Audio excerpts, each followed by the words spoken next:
Welcome back to HeroesHype Amateur Series. Not Sports Center. Surprisingly, that little thing we had over the break, I was like, okay, HeroesHype continuing to raise the bar and raise the stakes, man. You got a good look at this, right, Fear? Yeah, that's why I was just commenting on like production value. Where did we get this? I love it. This is really nice. Got little hexagons back there. It's like it was made for HOTS. NA production value. Redefining the term. We are going to continue to follow those guys. They'll be taking on Team Sinix. I need someone on that team to tell me how to phonetically say that, because I get it.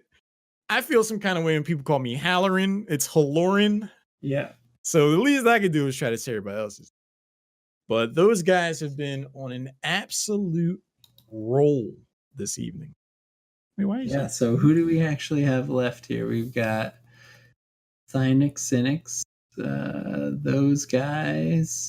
Oh My Science, though. Oh My Science, I think, is on the other side of the bracket that we haven't seen yet. And both times I cast, Oh My Science took the whole thing.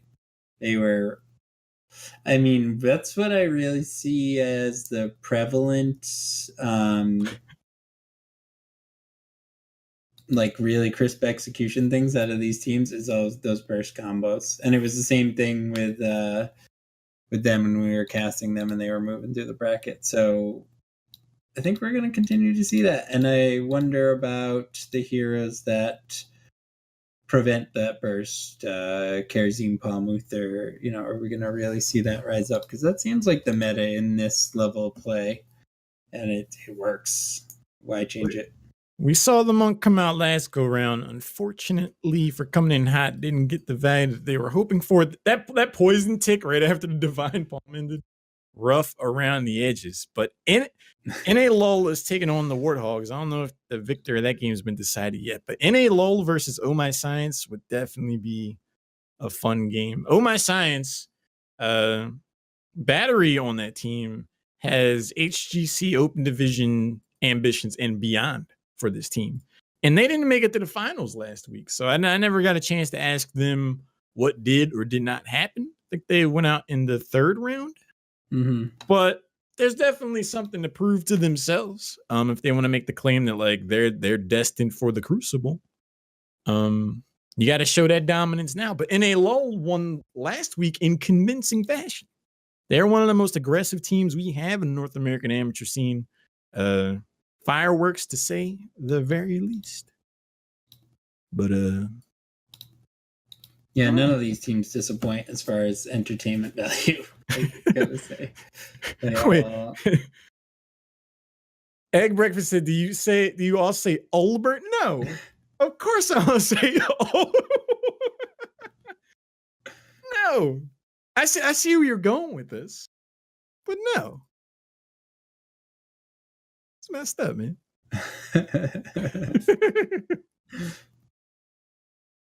But I don't know if these guys have started their bands or not yet. If I'm Team Sinix, I'm just gonna go with Sinix for now, unless they say otherwise. Sinix sounds like sinus, so I assume. Yeah, I would stay away from the 2-lane battlegrounds. Those guys, they seem to really sharpen the proverbial axe on Brax's holdout in Battlefield of Eternity. I wouldn't want to deal with it personally. Right, bring out something. Cursed Hollow, I think. Just bring out. But I think Cursed Hollow's changed drastically in how you're going to play it now. You see I have played Cursed Hollow a couple times, and you see the orchestrated location of the curse, and it really changes how you play, how you think about which merc camps you're going to take, and how you position and poke and everything. So, but again, if you want to play strong macro, it's a map where you can make decisions. You can give up the first two curses if it leads to a macro advantage and maybe having a heroic talent tier advantage for that third curse. I think that is the stuff that's going to work against those guys. And the last game, I think they were trying to slow it down against those guys, be defensive, and like I said, play the immortal slope. But those guys said, like, no, we disallow it. we're going to keep our foot on the pedal if you don't mind. And they were like, we do. And those guys were like, we don't care. It just lends that those guys have a lot of confidence and in their execution there. And yeah, a lot of how these games play out and a lot of how Heroes plays out, I feel like, is confidence. You're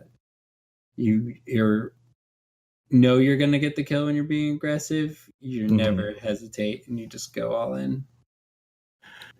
Well, those guys definitely shown that they are capable of arguably one-trick strategies. When you see Sylvanas show up on a 2-lane map, it's very easy to make the argument like, well, what else does this team have up their sleeve? And I think those guys were able to answer that in convincing fashion. They went into the second game, without Garrosh, without Sylvanas, and they were still able to look dominant and well-rounded. That really, to me, speaks to the potential depth of their overall hero pool.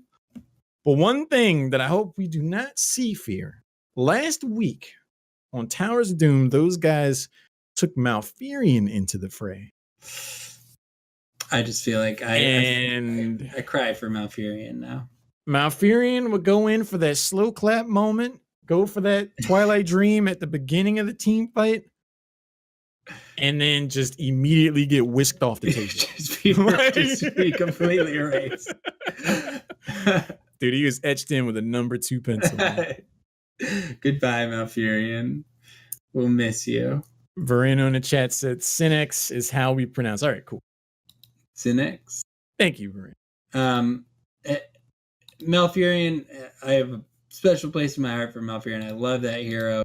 It just, ever since the most recent changes, not so much the number tuning, but just less loss of his level 1 talent, where he had a lot of like minion and Merc clear pressure. I think that was like one of his biggest strengths other than the Twilight Dream.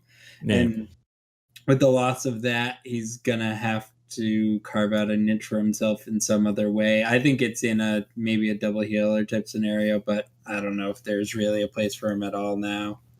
I think he's carved one out. It's called the dumpster. Yeah. I mean, I just don't think he brings enough to the table. Any kind of burst damage stands to overwhelm his sustained style of healing. The roots can be impactful to a degree, but why not take Uther's stun? Like, why not? There are plenty of other supports that have some kind of CC to bring to the table with other merits. So it's just like, even Lily now. I love Lily too, but even Lily now does a ton of sustain healing. You know, if that's what you're looking for, I think she probably out heals a Malf. She doesn't have too much utility, but Stukov, I mean, there's so much other room, and with the new healers and how they operate, Ana and all the Alex and the new heroes, they kind of make Malf just look old and dusty now at this point. I think if they up his numbers a bit, he could be relevant again, but we'll see.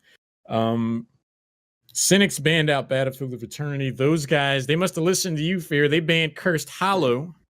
Do we get an Infernal Shrines, a Dragonshire? Perhaps even I'd love to see Dragonshire. I think I'm in the boat with you tonight. I want to see Dragonshire personally. Argy's typing. Drum roll. Show me potato salad. All right, he's gonna roll his face on the keyboard just to keep typing out just to troll me. Ginger Shrines Nazebo. See. Is that Infernal Shrines? I think it. They don't make him like this guy anymore. But man, he really putting the screws to me tonight. This whole Nazebo business. They really put it to you. I made a tweet the other day where my very first Wintervale loot box, you know, I'm excited, a bunch of new skins. Sorry. Everything's looking good. Hit the roll. Fruitcake, Ginger Dread, Nazebo. No warning. I received no warning that would be the hero I selected, and that's really all I ask for. I mean, that's got the little orange glow, the way it was shaking. So I take my misery, pain, and solace to social media. Now looking in hindsight, that's probably not the wisest play, but it's the play I made. And people seem to enjoy my suffering, Fear. Who knew? Why? welcome to the internet. That you're part of the most welcoming community in the world. Heroes of the Storm and the HeroesHype community, so welcoming and great. Mention that you have a fear or a something makes you uncomfortable, and they're all over it. They're treating you with that immersion therapy. That tweet has over 100 likes. I feel the love. I feel the love. You're like, this is it. It's my Alarak announcer. It's a legendary. I can feel it. It's anything. I'd rather have shards. Yeah, 400 shards. Yeah. I did accept the skin. I took the skin. Yeah, that was the question. It hurt. It hurt a little bit. Oh, but see, the irony is, whenever the few times I do play Nazebo, I've got to go Ginger Dread Nazebo. So I actually, I don't know if you know this, I have a similar feeling about a very similar skin too. I hate Candy King Meriden. Get it away from me. It's not even, I love Meriden. All his other skins are super cool. World of Warcraft armor, super cool. Magni Meriden, super cool. StarCraft Meriden, super cool. Candy King, please delete. I don't see how he's flexible. Like, if he's made out of candy, like, when he just, like, cracking. Well, his arms are Twizzlers. I'm looking at it now. Argy asked one of the most meta questions I've ever read. He said, "Hey, Lauren, when you play Nazebo, do you give yourself a warning?" Of course. All right, Lauren. We're going to play Ginger Dread Nazebo now.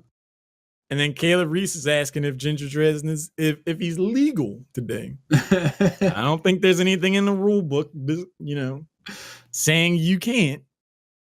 It's proper and polite though to give a warning. That's fair. That's really all I ask. But apparently, we're waiting for a fifth on the side of Sinix to get in. Which one did you get? Moldy or fruitcake? There's a moldy one? There's a moldy one. Oh my god. I don't even know if I can Don't tell me there's a moldy Ginger Dread in his skin. I'm not ready for this. They called it. I'm frightfully looking this up. Yeah, I didn't know. I've got 4 of them. What the heck? You got 4 of the 5? The only one I'm missing is the moldy one. All right. Without any further ado, welcome to Infernal Shrines. Those guys have been on a roll all evening, squaring off against Team Sinix. The winner of this goes to the best of 3 finals. A lot of things at stake here. Those guys enjoy the luxury of first pick, first ban. And they're going to take Malthael off the board. We've seen this before. Well, yeah, I mean, I think that was sort of pointing out at Garrosh, and Sinix says, no, thank you. Or is that a misdirect saying, okay, Malthael, we want Garrosh, just kidding, we want ETC. And we always did.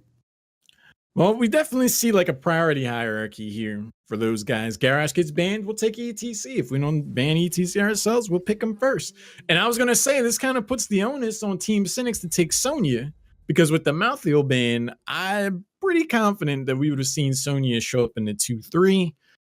Good on Team Sinix to point that out. So they prioritize the solo lane early and then take a strong support in Lucio. This draft is moving along pretty quick here, Fear. And I like the high priority on Stukov on those guys. They've really shown that they like to take it on the 2-3.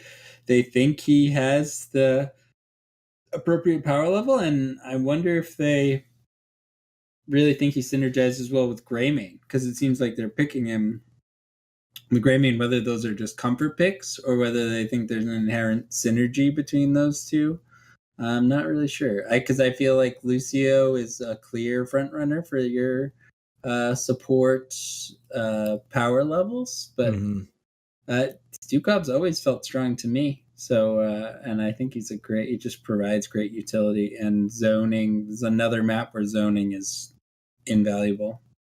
I definitely agree. I mean, Greymane's going to bring a lot to the table. Gillian Cocktail stands to hit more often than not, especially during the objective phase. So many different things get that initial connection on. And the more I'm thinking about the long con of this, so you first pick ETC, and then you create this atmosphere. It's like, well, you better take Sonya because we're going to take Sonya in our 2-3. Good luck trying to get valuable spins against Stukov's silence and power slide. They kind of forced them into a pick that they counter. I feel like those guys are almost drafting on another level where it's those mind games. They know they have first pick, so they know they want to play Garrosh. They just had success with it. They put the Malthael out as sort of a misdirect. You ban the Garrosh, they get ETCs exactly what they wanted. They know you're going to take Sonya, so they lean into it. They sort of lean into what they know is strong and use that to set up what they want that not necessarily they feel like is maybe the Sonya and Lucio are objectively strong, but they want to pick what they're comfortable on and what works for them. And every time they do it, they just make it. They make even the best heroes look like, they just fall apart. Fear, I think what we're seeing here is the meta starting to be shaped by those guys. They definitely seem to be a step ahead of the opponents they've faced thus far tonight as far as drafts go. They've managed to get the upper hand, bring a lot of synergies, a lot of different aspects to how they can win a team fight, to how they can establish macro play. And I think they've done that again here with ETC, Stukov, and Greymane. I would use every possible second I had available to me if I'm Team Sinix to try to come up with an appropriate response here. What do you do here as Sinix? That's what I'm curious about. Like, and those guys have had this sort of similar setup where they've had their tank, healer, and a primary really strong DPS set up before the mid bans. So then what do you ban and what do you take to really diminish their team and make sure that you stand out? And looks like Sinix is going to play Cassia. They're going to go Cassia Johanna, some blind synergy. And Cassia, when Cassia looks good and looks scary, I mean, she can be such a good hero sometimes. In the right circumstance, she can be, if she's subjected to the hard CC, it's difficult for her. So into ETC, she'll have to be careful. But I assume this is something they practiced and feel pretty confident moving forward with. The more I'm thinking about these two heroes, I think they're going to do fairly well. Cassia's going up against 3 melee heroes, including Greymane here, and Alarak, Gul'dan. Okay. So Cassia's positioning is going to be very important, but does Team Sinix flex into the Lili here? Do they double down on the Cassia investment and go for the added sustained healing that Lili could bring to the table along with Lucio? I think that might be the play here personally, if they're trying to go into something of a more wacky meta, because we don't really see Cassia that much these days. Her shorter range can make a reliability. We definitely might see that going up against Alarak and the likes of Gul'dan, horrify into a bad time with all the follow-up that those guys have available. She might need another support, and who better than Lili? Yeah, I think that, and I don't think that you're lacking too much damage. Sonya Cassia is good. New Johanna does decent damage, and Lili herself isn't as bruiserish as she was, but she can bring the pain a little bit. And if you go Water Dragon, she has some finishing power. Tassadar, I mean, similar and safer, I think. I'm curious if they're going to go Force Wall or Archon with this. I think it's going to depend on how the first 10 levels of the game go. If we see ETC having a field day with the front and back line, if Alarak's pulling people out of position, they might be incentivized to go for Force Wall, if anything, just to stave off the engagement. But if they're able to establish a more aggressive foothold in the earlier parts of the game, the added damage that Archon brings to the table could do work here. Yeah, I agree. I'm an Archon guy myself, but some of the good force wall plays, it's mostly because I can't make those good force wall plays. I mean, you see a Tassadar that just, it's like they see the Matrix, they're Neo, and they're like, no, they just put a wall up there. No, they put a wall up there. They just deny plays left and right. I really wonder if the Alarak Gul'dan swing on those guys was a response to Cassia saying, all right, we'll just go full spell damage. And if so, how far is it going to go? And how effective will it be against the Cassia and the whole team? Well, we'll see. The next game of the night on the left again. We have those guys. Treebeard's playing Greymane, Sadat sliding on ETC. Average Joe is playing Alarak. Blue Demon as support is on Stukov. And Dr. Frost is cold chilling on Gul'dan. And on the right side, we got Team Sinix. We got Kutaiba on Tassadar. Caleb Reese playing Lucio. Valimar on Cassia. Eeks on Johanna. And Verino playing Angry Cloud Sonya. Valimar already showing that they play with no fear, getting pulled right into the telekinesis, the power slide after being caught forward for the moment, but the return response is there. Nice blind from Johanna. Suddenly we see the red team surging forward. Low health bars on the side of those guys. A sound response from Team Sinix. They came out to play. For an encounter that began with those guys looking like they were just going to pick that Cassia and just start rolling the over Sinix like they have in the past couple games, into Sinix saves the Cassia, survives with fine HP, and puts the entire team of those guys down to about 40%. I mean, that was telling. I think at the beginning of that encounter, I'm saying, oh, there goes Cassia, and then the amount of turnaround they had there was great. Treebeard making a quick rotation onto Verino, but not able to threaten with enough damage. Sonya's at full health. Verino's got the jukes. I really like the way that level for Team Sinix. I think they needed to send that message that they are capable of responding to the engagement if they allow ETC to feel confident, if they allow Alarak to feel like he can get the engagement he wants whenever he wants. They're going to have a really tough time, but having that sound defense, almost getting takedowns early themselves, shows to me that Sinix are here to rock and roll. Yeah, they're here to play, and nothing unusual coming out in the talent department. I'm not an Alarak expert, but I think Ruthless Momentum is the most common pick in the solo lane, at least. And we got Corruption Build coming out of Gul'dan, which is, high risk, high reward, a little more difficult to finalize your quest than the Fellfire build. But if, they're going to be close quarters fighting on the shrines, you should get tons of value from that Corruption talent, I believe. I like the level 1 talent for block on Sonya with double support. I think you can get away without War Paint, negating some of that Greymane damage. Won't hurt things at all. Bruiser Camp was picked up early in the game. One of the changes that we see on this battleground to shift the overall macro structure. But a slight experience lead in spite of that in favor of Team Sinix holds them up for a sound response. So far, Team Sinix is showing they're right in it.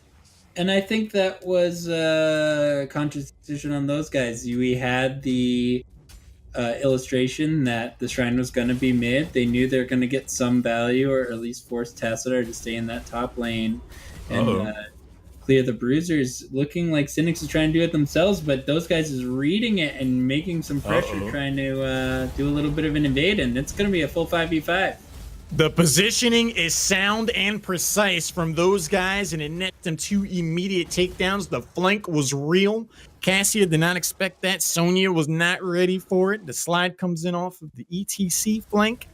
Value with an exclamation point. I mean, I'm not sure who the shot caller is on those guys, but that they're just displaying another level of understanding of the game.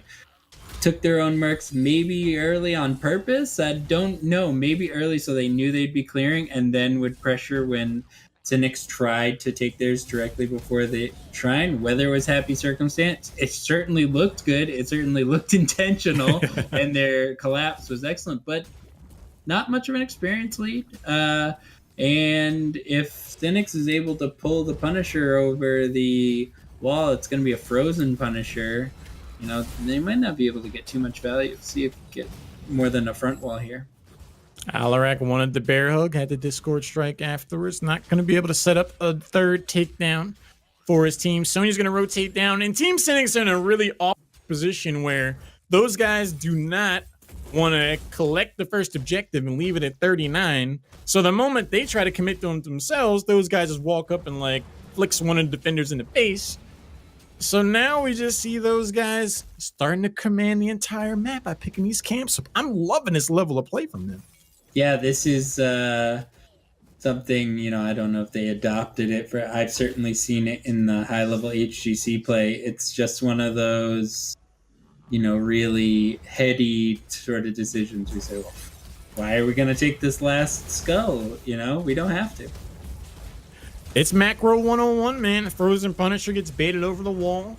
Only the fort here. There's no second tower anymore, so that's definitely going to shift the meta. We see 60, 50%, 56% falling on the Immortal. Not too shabby there. Where I think this time last week, this Punisher might have been taken down already with the 2 towers and the fort and the other tower. Right now, we see a key push here. I mean, pressuring the keep. Like I said, it's only a Frozen, not Arcane, and this is a 5-minute Punisher. Just took a full wall and fort and full front wall of a keep. I mean, talk about a shift. It's definitely a shift in the power level of the objective of this map, which commonly you could sort of ignore the first 1 or 2 Punishers even. So those guys taking a 1-level lead, heroic advantage, but not nearly the huge gap they had in the previous games. As I say that, Tassadar is disintegrated into tiny little bits of Protoss that you can't even see. Greymane said ejecto-cedo, cuz gets the burst with the go for the throat and launches Tassadar to the moon and back. Bottom fort's going to get picked up for free as a consequence. Still enjoying their heroic tier advantage. We see those guys establishing macro 101 pressure across all 3 lanes. And they just show the strength of their play. They can deliver on the burst combos in the 2-lane maps, but give them a more macro-oriented map, and they're also going to just excel on it. While we have a minute of downtime here, I want to get some Ginger Dread Nazebos in the chat for we got Haloran for the 8-month resub. Thank you for supporting, the HeroesHype community. You already do so much. Hey, gotta do what we can out here. Yeah. 7 minutes into the game, and you were talking about this earlier. 17 region globes are already picked up for ETC. This is not necessarily a talent we see get completed this early. But the extra region globes have a huge part to play. Someone takes a cursory glance to Mosh Pit, and Cassia actually steps into it. The Discord strike, the horrify afterwards. The R keys are a symphony of pain for Team Sinix, who get locked down forever.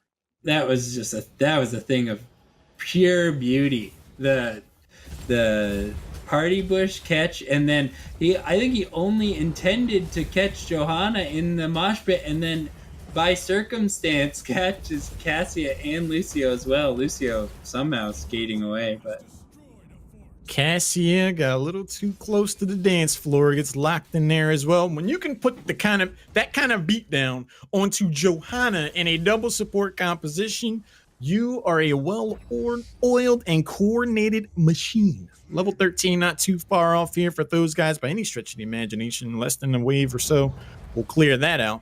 Team Sinix find themselves in a position where they have no forts, down a talent tier, trying to figure out what they want to do. Yeah, it feels like by 10 minutes, those guys have just, whether it's all at once they take the advantage or they just slowly take things away from you with intelligent play, execution, and they just get control of the map, and they don't stop. They don't give you an opportunity to play defensively and come back. They force you to fight on the objective and beat them in PvP, which is just as difficult.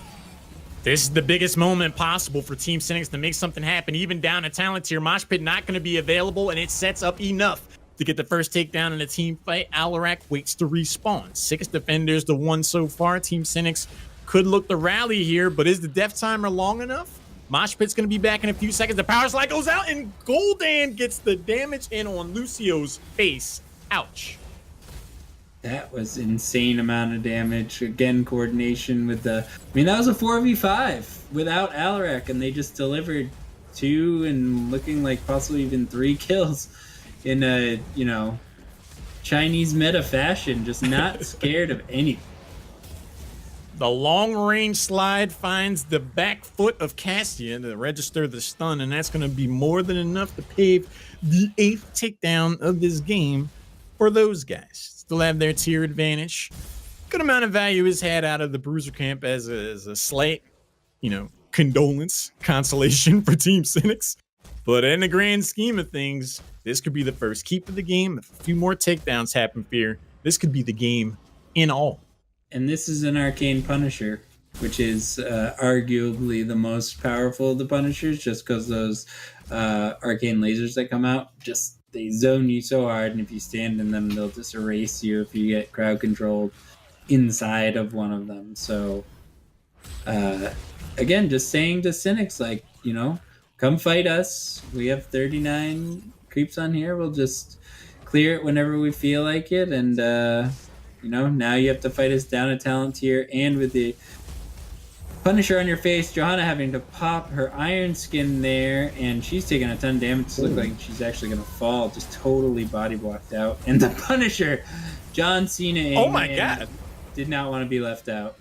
The Punisher leaves the bot lane to get involved. He wants to smile for the camera as well. We saw some anti-synergy there. The Horrified did miss, but wasn't even necessary. Joanna's going to get taken down to jump over the wall. Again, 1 tower less means more health for this Punisher. And you got to worry about these limbo bars. Level 16 right around the corner once this bottom keep goes down. Fear, this could be game. Yeah, I mean, look, he's got half health. They're definitely looking to pressure. I mean, the amount of DPS on the core you have with Greymane, Stukov, and Gul'dan. Johanna taking a ton of damage again. It's looking like, no, she's going to make it out. But can Sinix, deliver the damage right here and now? They have to do it this second or it's going to end quickly. Our slide goes out. Johanna again gets taken down. The mosh pit Sadat plays the last dance for Team Sinix. The face melt is enough for the Discord spike into the ground. And that's 100% going to be game. Those guys, woo, they're on their game. I mean, my word. Geez, would not want to run into any of these guys in Hero League. They're just so coordinated. The 14 kills to 1, the final in that game. Even if they give up, when Alarak fell on that shrine, it looked like Sinix had a little glimmer of hope. And then those guys just turns around and wins the 5v4 and I think that was just simple awareness of cooldowns and knowing what they could get away with. I don't think it was like a fluke. I think it was good shot calling throughout from the invade, from the early Merc take to the invade to just everything about it. I mean, can't say enough good things about this team. It's great. That is, without a doubt, a gut punch to the morale and forward momentum of any team. To find that level of coordination, those guys are making a name for themselves here. We've seen Team Sinix in action before. They do well consistently.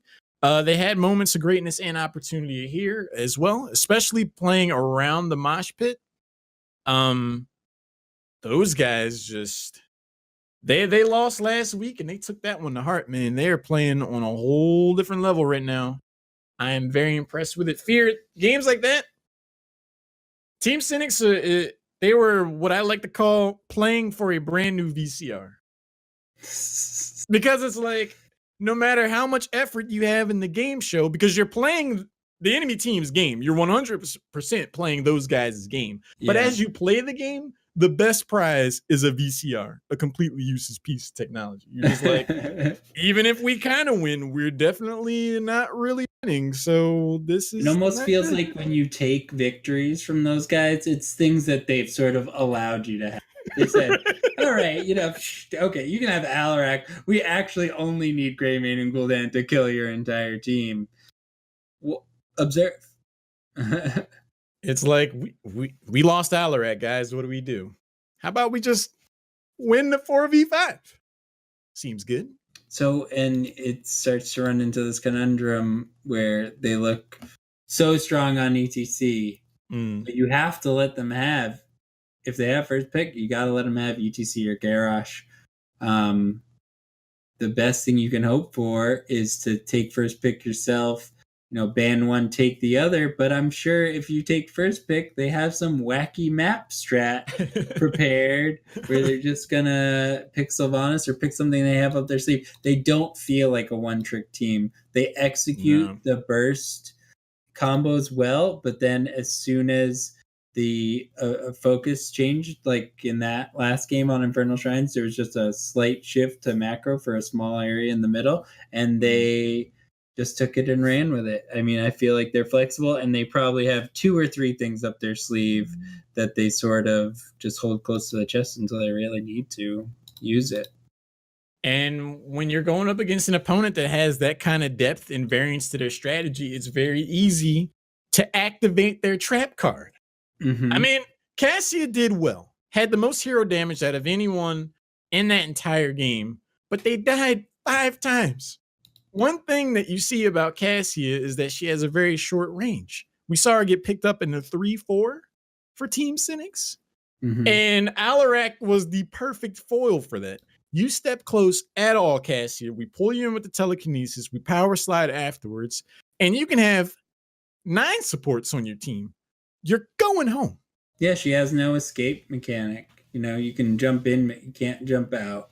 And you don't have any sort of Medivh portal or anything crazy like that where you can enable an easy escape. Yeah, I really think that Gul'dan Alarak turn was a total audible, and because it wasn't really jiving with what they had picked earlier in the night, but yeah, it worked. I mean, it worked perfectly. So, and Cassia excels against the auto attack damage. Honestly, Greymane does lots of spell damage, and you break down the final damage breakdown of that team, it's like 80% spell damage, and Cassia's effectiveness drops a bit. Yeah, I just feel like that game in a lot of ways was one. I don't know if double support is always the way to go these days. It's either a mix of you got to take Stukov away from Blue Demon, or you just don't play double support, because Lucio had 19,000 healing. Tassar had 12. Blue Demon Stukov had 68,000 healing, more than double the combined support of the enemy team. That's not a number that should be like that. That's an insane number for such a short game. Like, that is actually crazy.